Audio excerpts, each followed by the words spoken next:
کبھی بھی نماز میں کوتاہی نہ ہونے دینا۔ 5 گانا نماز یہ ہمارے اوپر لازم کی گئی ہے، اور یہ بیماری میں بھی اس کی معافی نہیں ہے، سفر میں بھی اس کی معافی نہیں ہے۔ پانی نہیں ہے تو تیمم کر لو، کھڑے ہو کے نہیں پڑھ سکتے بیٹھ کے پڑھ لو، بیٹھ کے نہیں پڑھ سکتے لیٹ کے پڑھ لو، حالت جنگ کے اندر بھی اس کی معافی نہیں دی گئی۔ تو کبھی بھی نماز ترک کرنے کی غلطی نہ کرنا۔ یہ میرے حضور علیہ السلام کی آنکھوں کی ٹھنڈک وَجُعِلَتْ قُرَّةُ عَيْنِي فِي الصَّلَاةِ، اور قلب کی راحت تھی۔ جب بلال حبشی کو اذان کا حضور کہتے تو کیا ارشاد کرتے؟ سنیے لفظ ارکنا یا بلال، بلال اٹھو اور ہمارے دل کو راحت پہنچا دو، یعنی اذان پڑھو اور ہمارا دل جو ہے وہ ٹھنڈا ہو جائے، ہمارے دل کو تسکین پہنچے۔ تو 5 گانا نماز اپنی زندگی میں شامل کیجئے، اللہ کی رحمتیں اترتی ہی اس کے اوپر ہیں جو نمازی ہوتا ہے۔ جو بے نماز ہوتا ہے، اللہ اکبر، حضرت سلطان باہو فرماتے ہیں اسے تو خنزیر بھی پناہ مانتا ہے۔ اور شیخ سعدی بولے اسے قرضہ نہ دو جو بے نمازی، اس لیے کہ وہ رب کا قرض ادا نہیں کرتا، تمہارا قرض کیسے ادا کرے گا۔ اور حضور غوث اعظم رضی اللہ تعالیٰ عنہ جن کی 11ویں پکاتے ہیں، وہ کیا کہتے ہیں؟ فرماتے ہیں بے نمازی کو مسلمانوں کے قبرستان میں دفن نہ کیا جائے۔ کتنی بڑی بات ہے، من ترک الصلاۃ متعمدا فقد کفر جہارا، فرمایا جس نے جان بوجھ کر نماز چھوڑی گویا اس نے اعلانیہ کفر کیا۔ قیامت کے دن بندے سے سب سے پہلا سوال نماز کا ہو۔ قرآن بتاتا ہے کچھ لوگ کھینچ کے گھسیٹ کے جہنم کو لے جائے جا رہے ہوں گے، لوگ ان کو ملیں گے، ان کو کہیں گے ما سلککم فی سقر، تم جہنم کو کیوں جا رہے ہو، کیا ہوا؟ تو وہ کیا کہیں گے؟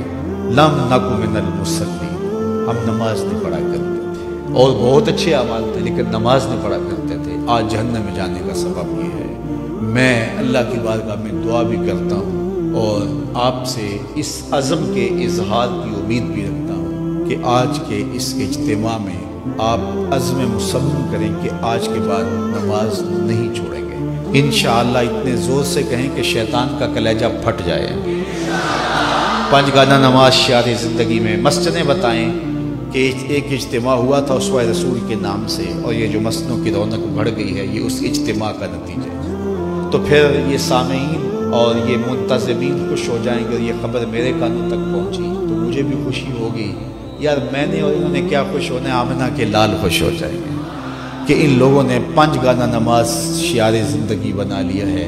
ہمارے بزرگ فرمایا کرتے تھے سونے سے قبل 5 انگلیاں بھی گن لیا کرو اور 5 نمازیں بھی گن لیا کرو۔ اگر 5 نمازیں پوری ہیں تو اللہ کا شکر ادا کیا کرو، کسی کا حق غصب نہ کرنا، کسی کو تکلیف نہ دینا، حقوق العباد کی سختی سے پابندی کی تلقین کی گئی ہے۔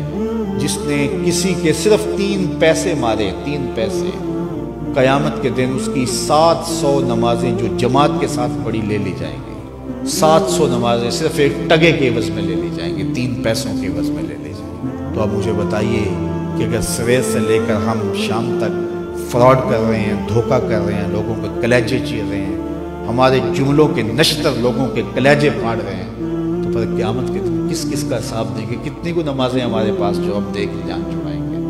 تو آئیے اس تھوڑی سی زندگی کو اللہ کے نام پہ گزاریں، اللہ کے نام پہ گزاریں۔ آج موقع ہے، توبہ کا دروازہ کھلا ہے، کل سب کچھ نہیں ہوگا۔ بندے کو اس وقت سمجھ آتی ہے جب سمجھ آنے سے کچھ فائدہ نہیں ہوتا۔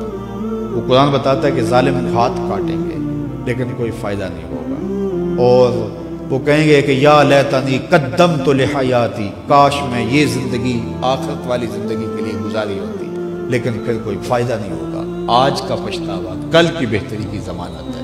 وقت پر کافی ہے ایک قطرہ بھی آب خوش ہنگام کا، جل گیا جب کھیت برسا می تو پھر کس کام۔ اس ویڈیو کو شیئر ضرور کیجئے، ہو سکتا ہے آپ کے ایک شیئر سے یہ بات کسی کے دل میں اتر جائے۔ جزاک اللہ۔